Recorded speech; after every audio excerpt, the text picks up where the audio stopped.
Il-ħadd it-tajjeb.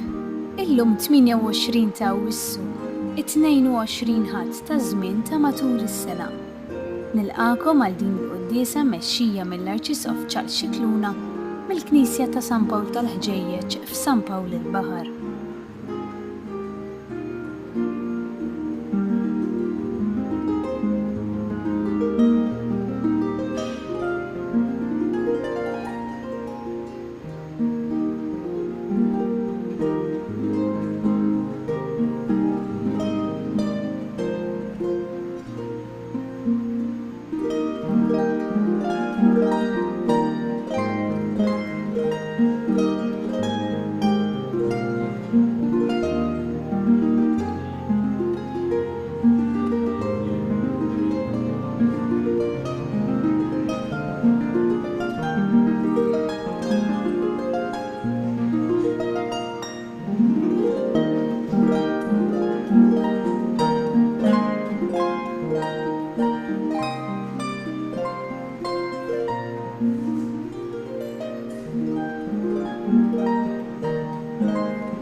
Fl-isem tal-Missieru tal-Iben u tal-Ispiritu Santu. Amen.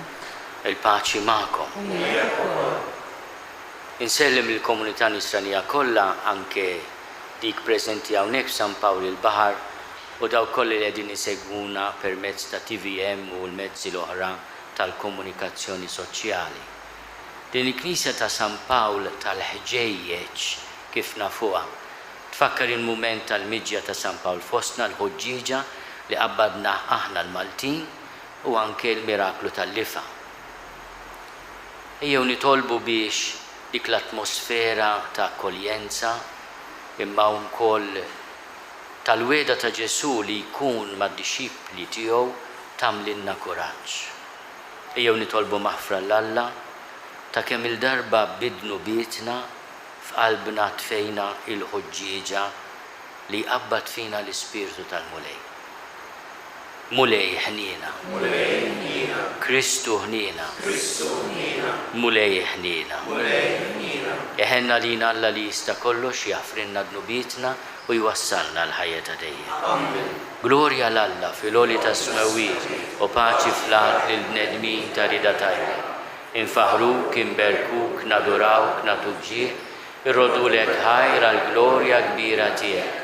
Mulej Alla Sultan tas-sema, Alla Missier li tista' kollox, mulej Iben waħdini Ġesu Kristu, mulej Alla ħarruf talla bin il-Missier. Inti tneħħi l-nubiet tad-dinja ħenna lina, inti tneħħi l-nubiet tad-dinja il-qattal tagħna.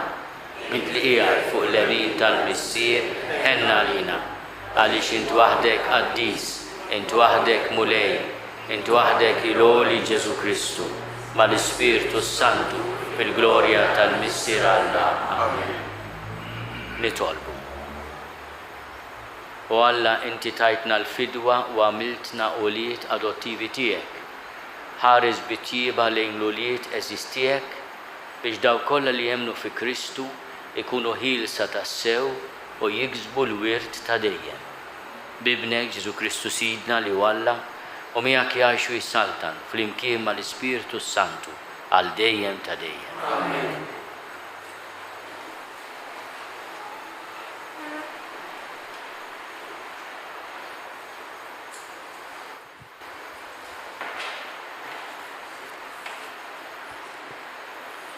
Qari mill-ktieb ta' Bin Sirak. Ibni, kun ġwejjed fix-xogħol li tagħmel u tkun maħbub iktar minn wieħed mill-quh min-nies.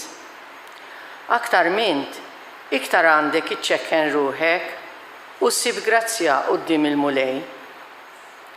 Ħafna huma l-imkabbrin u l-imsebħin, imma l-mulej jikxef lil-lumli l-misteri tiegħu. Għax kbira hi s-seta tal-mulej, imma hu msebbaħ minn nies umli. M'hemmx duwa għall-bniedem kollu kburija, għax din ħaxixa ħażina berruqa imxenxla fih. Min għandu l-erf jifhem il-proverbi u l-għaref ħerqan li jkollu min jisimgħu. Il-kelma tal-mulej. Salm responsorjali. O Alla, int ħejjejt dar għal-fqajjar. O Alla, int ħejjejt dar għal-fqajjar. Il-ġusti jistennew quddiem Alla, jifirħu u jaqbżu bil-ferħ. Għannu lill-Alla, faħru ismu, taxqu fil-mulej, aqbżu bil-ferħ quddiemu. Flimkien? O Alla, int ħejjejt dar għal-fqajjar. Missier l-tima u d-difensur tar-Romol. Ekku Alla fl-amara mqazza tiegħu. Alla jagħti d-dar lil dawk li huma weħedhom u lil ħabsin bir-risq joħroġhom. Flimkien? O Alla int ħejjejt dar għall-fqajjar. Xita bil-kotra intbat o Alla fuq l-art wirt tiegħek u meta kienet bil-għaġġ int ħjejta. Il-poplu tiegħek għammar fiha. Fit-tjubitek o Alla għall-fqajjar ħejjejta. Flimkien? O Alla int ħejjejt dar għall-fqajjar.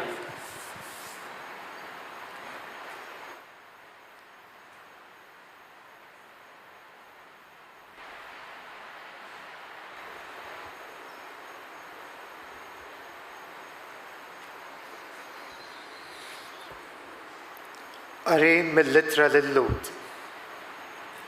Ħuti, intom ma rsaqtux lejn in-nar materjali u jħeġġeġ tas-Sinaj, lejn dak is-swiet u dlam u rriefnu, lejn dak id-daq ta' tromba u ħoss ta' kliem li dawk li kienu jisimgħuh talbu bil-ħerqa biex ma jkellimhomx aktar.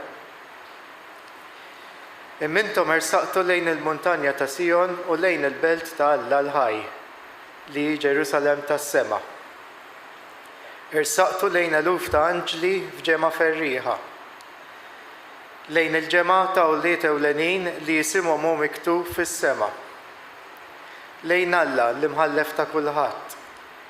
Lejn l-erwieħ ta' nies tajba u perfetti. Lejn Ġesu il-medjatur ta' paċ ġdid. Il-kelma tal-mulej. Inroddu ħajr lill-Alla.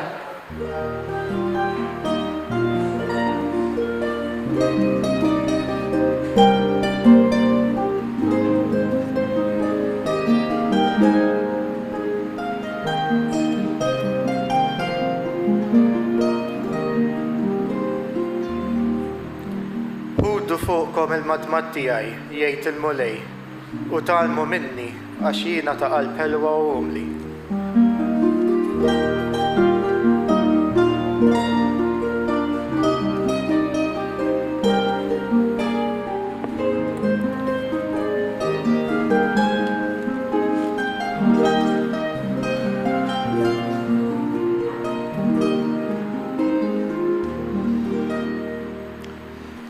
Il-mulej magħkom. tiegħek ukoll. Qari mill-Evanġelju skont San Luqa. Glorja lilek, Mulej. Darba kien is-sibt. Ġesu daħal għand wieħed mill-kapijiet tal-Fariżej biex jiekol għandu u huma għadu għajnejhom fih. Billi raba għajnejh kif il-mistidnin bdew jażlu l-postijiet ta' quddiem fil-mejda għalilhom din il-parabola. Meta wieħed jistiednek għal xi festa ta' tieġ, tmurx toqgħod fil-post ta' quddiem li ma jkunx hemm xi mistieden aqwa minnek u dak li jkun stieden lilek u lilu jiġi fuqek jgħidlek għati post lil dan u inti mbagħad brexa ta' mistħija fuqek ikollok tieħu l-post tal-aħħar. Għal kuntrarju, meta tkun mistieden mur inxteħed fil-post tal-aħħar biex meta jiġi dak li stiednek jgħidlek ħabib, itla f'post aktar il-fuq u dan ikun taġġieħ għalik quddiem dawk kollha li jkunu fil-mejda miegħek. Għax kull min jitkabbar jiċċekken u min jiċċekken jitkabbar. Imbagħad qal ukoll il dak li kien stiednu meta tagħti ikla jew pranzu tistidinx lil ħbiebek jew il-ħutek jew il-qrabatek u anqas il-ġirinonja għax għandhom mnejn imbagħad jistiednu lilek huma u hekk iroddulek il-pjaċir li tkun għamiltilhom. Għal kuntrarju, meta tagħmel ikla, stieden il-foqra, il-matubin, it-soqob, l-omja u ħienijent, għax daw m'għandhomx minn fejn jiroddulek pjaċir bi pjaċir imma jroddulek Alla meta il-ġusti iqumu għal ħajja. Il-kelma tal-Mulej. It-tifkir lilek Kristu. Bil-kliem tal-Evanġelju nitnatfu minn ħtijietna.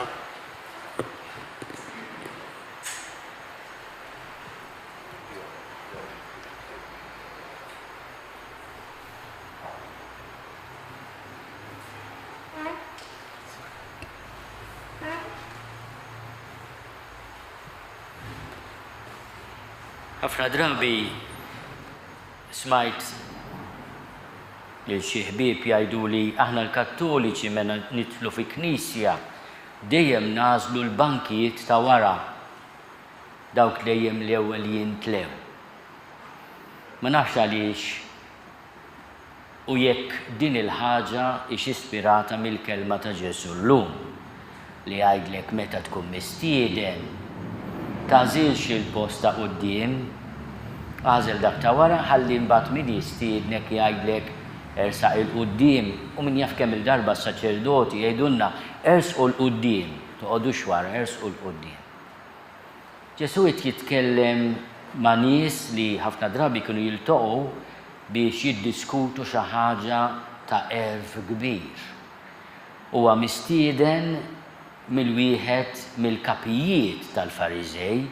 Il-Fariżej kienu dawk li huma esperti fil-liġi tal-Alla.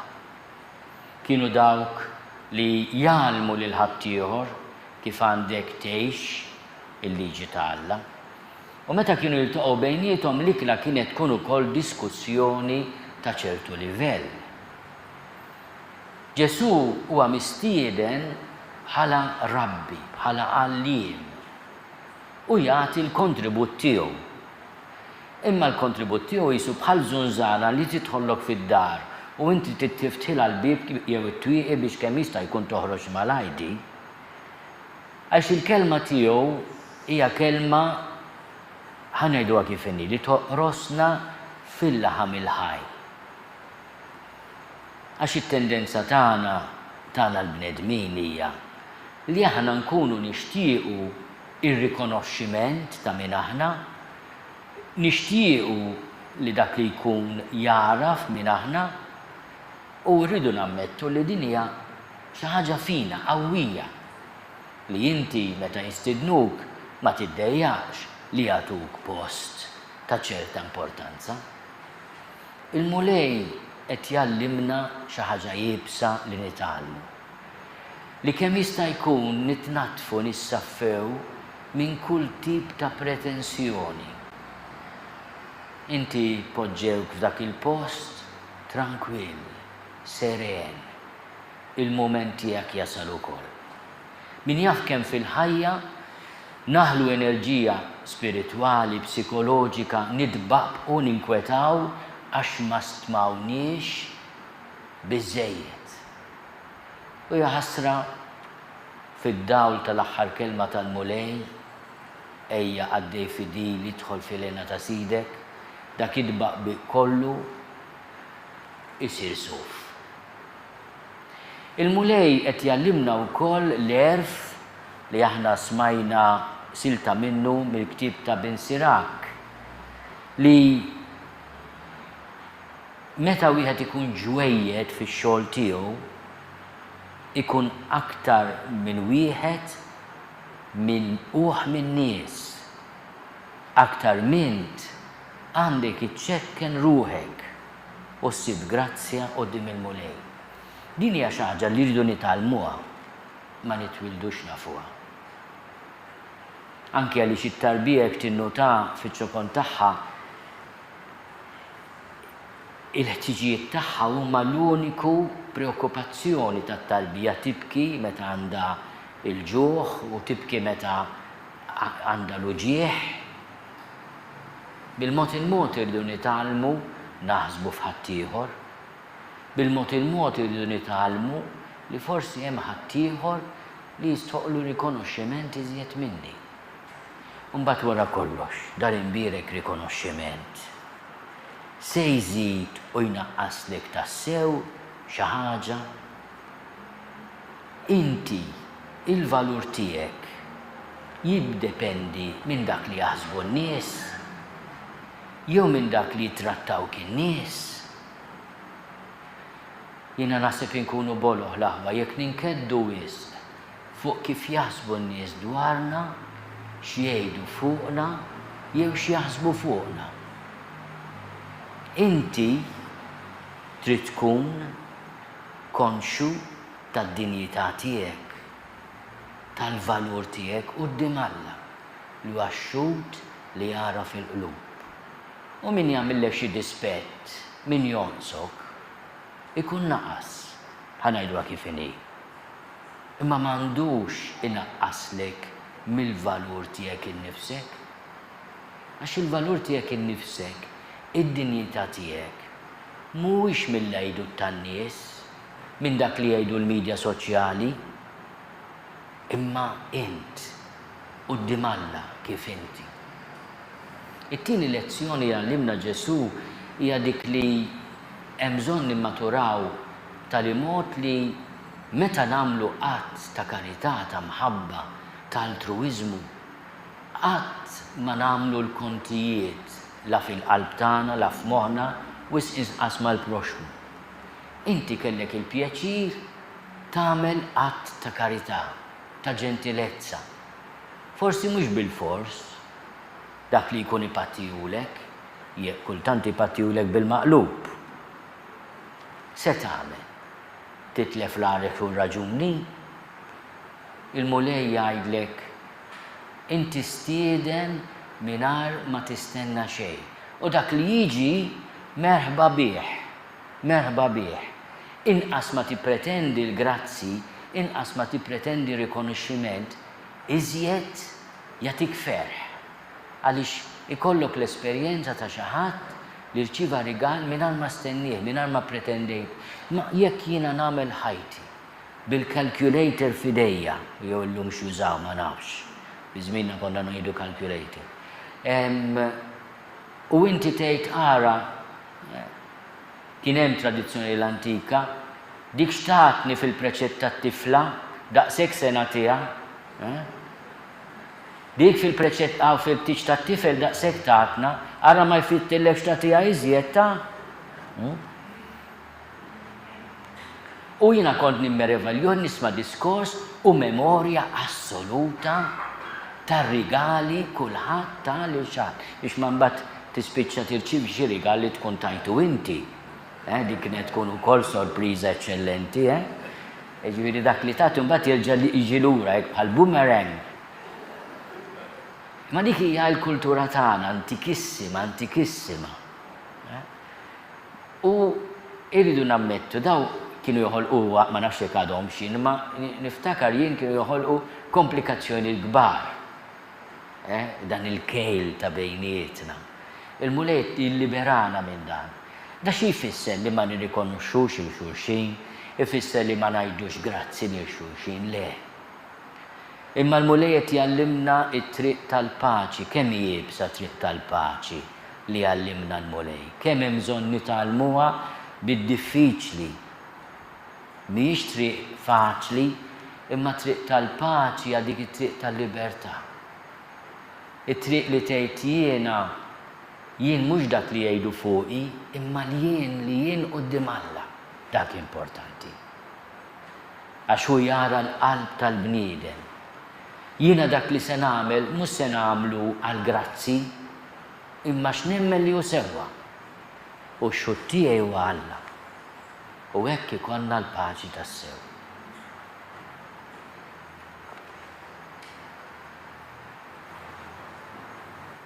Jiena nemmen f'Alla wieħed il-Missier li jista' kollox li ħalaq is-sema u l-art. Dak kollu li jidher u dak li ma jidhirx. U f'Mulej wieħed Ġesu Kristu, Ibn waħdini ta' Alla, imnissel minn Missier qabel kull żmien. Alla minn Alla, dawl minn dawl, Alla veru minn Alla veru. Imnissel mhux magħmul, natura waħda mal-Missier u bih sar kollox. Niżel mismewiet għalina l-bnedmin u għal-fidwa tagħna. U ħal-ġisem bis-seta tal-Ispirtu Santu minn Marija Verġni u sar bniedem. Salbuha lila għata taħt Ponzju Pilatu, mietu difnuhu. U fit-tielet jum qam minn bejn l-imwiet skont il-kodba mqazza. U tela s-sema u qiegħed fuq l-lemin tal-Missier. U għandu jerġa' jiġi bil-glorja biex jagħmel ħaq mill-ħajjin u mill-mejtin. U s-saltna tiegħu ma jkollix tmiem. U fl-Ispirtu Santu Mulej li jagħti l-ħajja li ġej mill-Missier u mill-Liber. Li jum mweġġa fl-imkien mal-Missier u mal-Liber u li tkellem form il-profeti. U fi knisja waħda, qaddisa, kattolika, apostolika, nistqar ma' modija waħda għal-maħfra ta' dnubiet u nistenna l-qawma mill-imwiet u l-ħajja ta' żmien li ġej. Amen. Ejjew risqu t-talb tagħna quddiem il-Missier u nitolbuh fil-ħnina tiegħu jallimna t-triq tal-umiltà u tal-ġenerożità. Nitolbu. Nitolbu għal ħutna kollha huma minn huma fejn huma li għaddejjin minn mument ta' ansjetà, ta' diffikultà taqtih il-qalb biex il-Mulej jkun il-faraġ tagħhom. Nitolbu. Minn din il-Knisja li tfakkar il-miġja tal-Apostlu missierna fostna, nitolbuk Mulej biex aħna nkomplu nixelu ħġejjeġ ta' mħabba, ta' akkoljenza għal xulxin u għal bnedmin kollha. Nitolbu. Nitolbuk Mulej bl-interċessjoni tal-Apostlu missierna San Pawl biex teqret minn nofsna, minn ġo qalbna, minn nofsna, il-lifa tas-supervja, tal-ejra, tar-rabja. Nitolbu. Nitolbuk Mulej skont il-femiet ta' kull wieħed waħda minna u b'mod speċjali nitolbu b'suffraġġju ta' ħutna il-mejtin kollha. Nitolbu. Nitolbuk Mulej tilqa' talb tagħna u bl-interċessjoni tal-Apostlu missierna San Pawl tagħtina dak kollu li għandna bżonn fir-ruħ u fil-ġisem bi Kristu Sidna.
Tolbu ħuti biex is-sagrifiċċju tiegħi u tagħkom ikun joġob lill-Alla l-Missier li jista' kollox.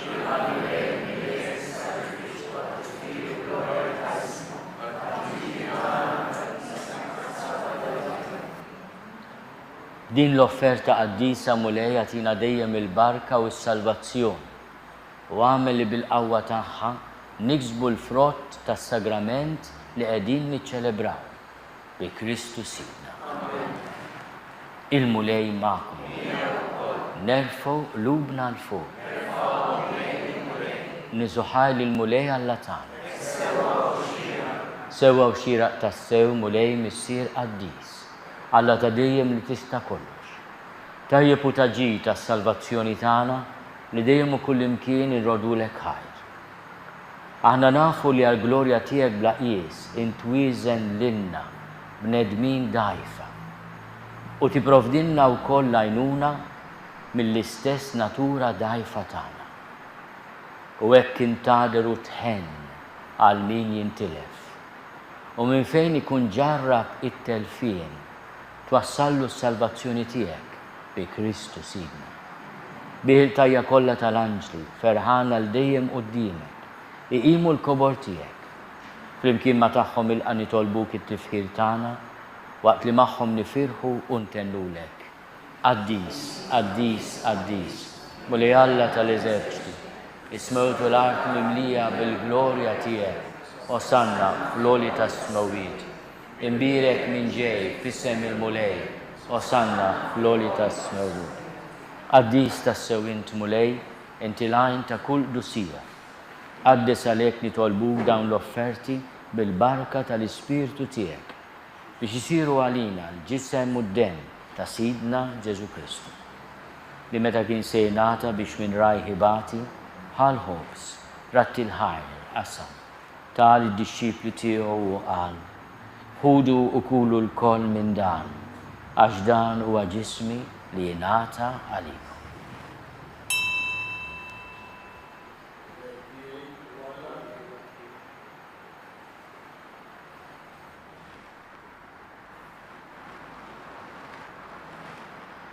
Ekku kol wara l-ikla ħal-kalċi reġerat il-ħajr tal id-dixxipli tiegħu u qal ħudu u jxorbu minnu l-koll għax dan huwa l-kalċi ta' demmi tal-patt il-ġdid li jibqa' għal dejjem.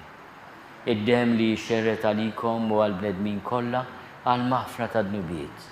Għamlu dan tifkira tiegħi.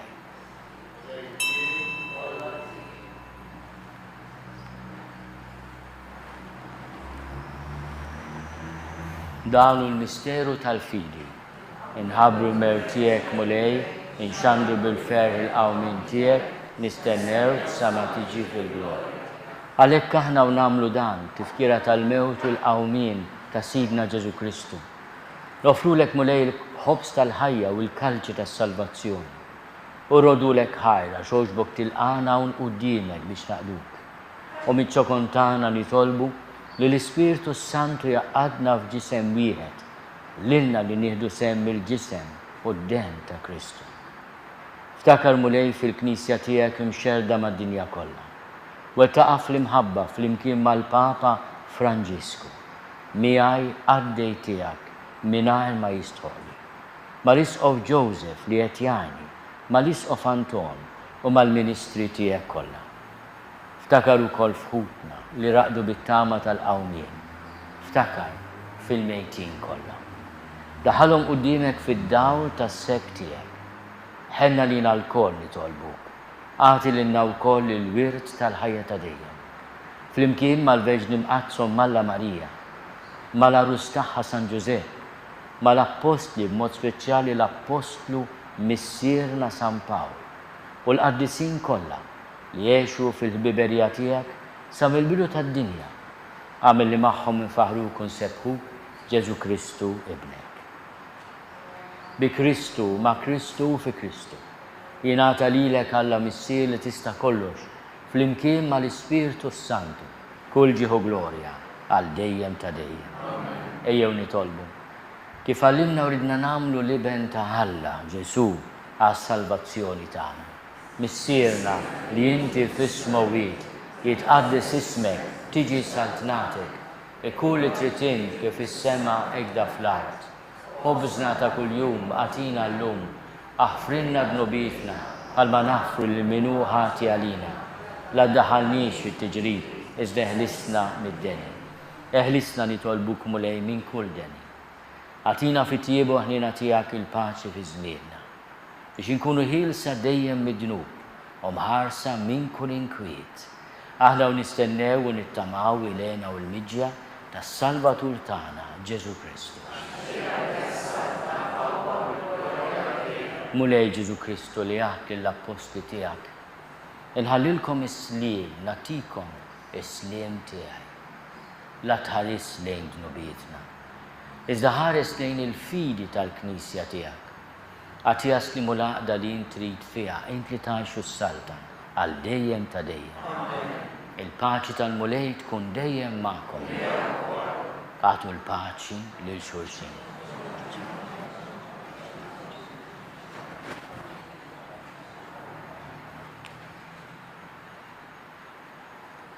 Il-ġisem fl-imkien mad-dem ta' Sidna Ġesu Kristu. Ikunu jiswew l-inna li se nitqarnu bihom għal ħajja ta' dejjem. Ħaruf talla li tneħid nubiet tad-dinja ħenna lina. Ħaruf talla li tneħid nubiet tad-dinja ħenna lina. Ħaruf talla li tneħid nubiet tad-dinja għatina l-paċi. Mulej Ġesu Kristu binalla l-ħaj. Bil-mewtijek kifrit minnek il-missier u bil-ħidma tal-Ispiritu Santu. Intajt il-ħajja lid-dinja. Dan il-ġisem u d-dem għaddistijek eħlisni minn ħtieti kollha u minn kull ħażen. Żomni dejjem fidil lejn il-kmandamenti tiegħek u tħallini qatt ninfiret minnek.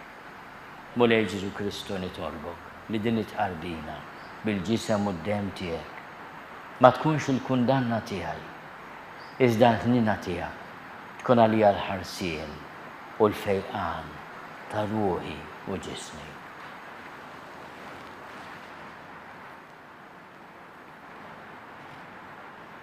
Danu l-ħaruf talla. Danu li neħid nubiet tad-dinja. Ħen jindawk li huma mistiedna l-ikla tal-ħaruf. Mulej ma jissoqlix li tidħol taħt is-saqaf tiegħi, iżda jbiss kelma waħda u ruħi tkun il-fejqa.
kien ngħidu t-talba għat-tqarbina tax-xewqa. Ġesu, jiena nemmen li inti tinsab ta' bilħaq fis-sagrament tal-Ewkaristija. Irrid inħobbok fuq kollox u fuq kulħadd. Inti taf li nixtieq nirċevik ġewwa fija. Imma ġala darba bħalissa ma nistax nilqek ġewwa fija sagramentalment, nitolbok li tiġi fija spiritwalment. Ejja għandi, Ġesu tiegħi, biex jiena niġi għandek. Ħeġġiġni bl-imħabba għalik, biex f'ħajti u f'mawti jiena nemmen fik, nitma' fik, u nibqa' nħobbok għal dejjem.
Nitolbu.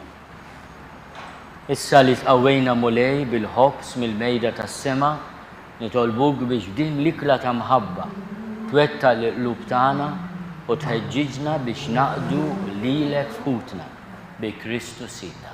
Amen. Il-mulej magħkom. U miegħek ukoll. Ikun imbirek isem il-mulej. U d-demmir L-għajnuna tagħna f'isem il-mulej. li għamel is-sema u l-art. Iberikkom Alla li jista' kollox, il-Missier u l-Iben u l-Ispiritu Santu. Amen. Huwa dmir tiegħi li nurik eċċellenza l-apprezzament ħafna tagħna li lqajt l-istedina biex tiġi hawnhekk fostna għalkemm inti tkun hawnhekk fostna imma li niċċelebraw l-Ewkaristija flimkien. Nirringrazzjawk ukoll tal-kelma li twaslinna, nitolbu għalik eċċellenza ħalli tkompli tkun il-profeta f'nofsna li mingħajr biża' twaslinna l-verità tal-Evanġelju. Hekk aħna nieħdu pjaċir li x'intisma' San Pawl, naturalment l-inkwiet li jkollok iġġibu miegħek hawnhekk, imma l-għamien u hawnhekk tiftakar li huwa post ta' mistrieħ. Nirringrazzjak ħafna wkoll lill-service team hawnhekk, għandna service team jisna familja, kif jisna familja wkoll il-komunità li tinġabar hawnhekk mhux biss fis-sajf imma matul is-sena. Anka bi pjaċir u b'apprezzament kbir ta' nirringrazzja lill-Kappellan Father Joe hekk tal-ħbiberija sabiħa bejnietna.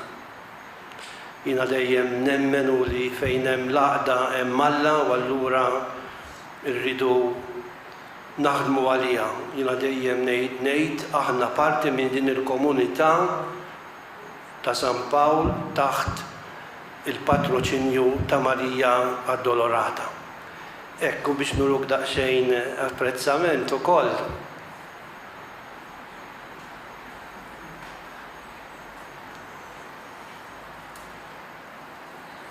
Aħna ħsibna biex intuk xi ħaġa biex tibqa' f'saħħtek eċċellenza ta'. Frott. Hija mhux mistennija bħal tal-Vanġelu din allura apprezzata iżjed ukoll. Grazzi. Grazzi ħafna. Kunu mberkin. Grazzi immens. Grazzi. Napprezzaw li ġejt tagħti ħin mill-ħin prezzjuż tiegħek biex tħabrilna il-kelma ta' Alla. Grazzi lilkom. Komunità u fisem Father Dion. Grazzi immens. Grazzi lilek. U anka dil-ġimgħa il-komunità hekk ġabru għall-missjoni tagħhom, għalhekk ħsibna wkoll minn dak li nipprovdu hawnhekk nagħtu donation lill-Kappillan Father Joe għal Bris il-missjoni li għandhom huma wkoll. Dak kollox nistax ngħid xi ħaġa oħra. U nirringrazzjaw lilek Mons ukoll, Mons Dione, ta' dak kollu li tagħmel. Grazzi, niġi bil-qalb hawnhekk eċċellent. Perswas. Morru fil-paċi ta' Kristu. Inroddu ħajr lill-Alla.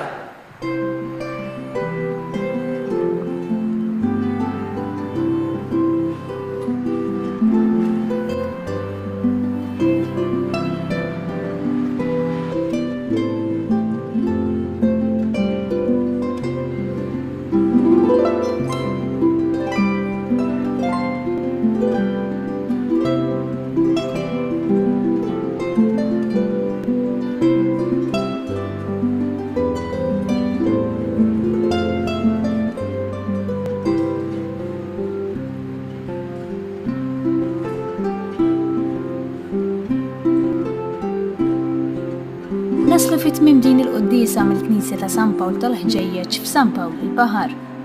Fl-inħawi ta' San Pawl il-Baħar, barra l-Funtana ta' Għajn Rażul, id-djoċeżi kellha mill-eqdem żewġ knejjes iddedikati lil San Pawl. Waħda magħrufa bħala San Pawl Milqi u l-oħra bħala l-Knisja tan-Nawfraġġju, jew aħjar bħala tal-Ħġejjeġ. Fl-inħawi magħrufa bħala tal-Ażżellin, faċċata tal-Gżejjer ta' San Pawl.